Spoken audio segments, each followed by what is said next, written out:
ایک دفعہ کا ذکر ہے کہ ایک جنگل میں بہت سارے جانور مل جل کر ہنسی خوشی رہتے تھے۔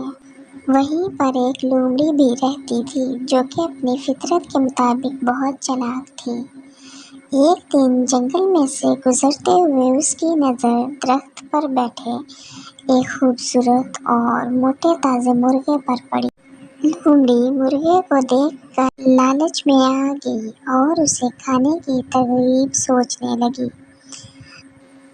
سارا پلان سوچنے کے بعد لومڑی مرغے کے پاس گئی اور اسے نیچے اتارنے کے لیے ادھر ادھر کی باتیں کرنے لگی۔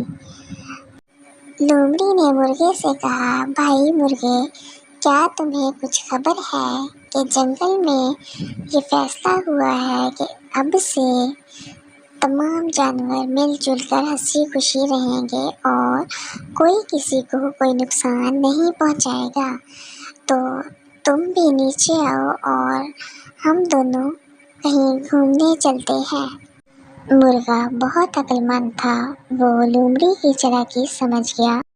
بجائے اس کے کہ مرغا اس لومڑی کی چال کے قابو میں آتا، مرغے نے لومڑی سے کہا، بی لومڑی ٹھہرو ذرا، وہ دیکھو سامنے سے کچھ شکاری کتے آ رہے ہیں، وہ بھی آتے ہیں تو ہم مل کر اکٹھے چلتے ہیں اور ہم مل کر کھیلیں گے اور گھومیں گے۔ مرغے کی بات سننے کی دیر تھی کہ لومڑی نے وہاں سے بھاگنے کی۔ مرغے نے لومڑی کو آواز دی، ارے بی لومڑی، کہاں بھاگی جا رہی ہو، ٹھہرو تو صحیح ذرا۔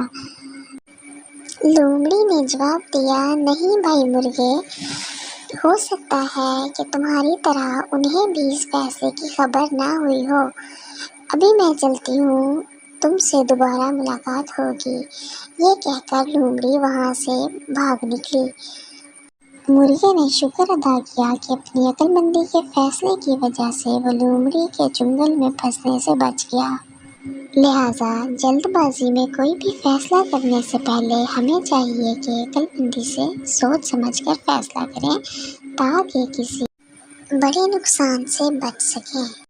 پیارے بچوں، اگر آپ کو یہ کہانی پسند آئی تو میرے چینل کو سبسکرائب کریں اور ساتھ ساتھ لائک اور شیئر بھی کریں۔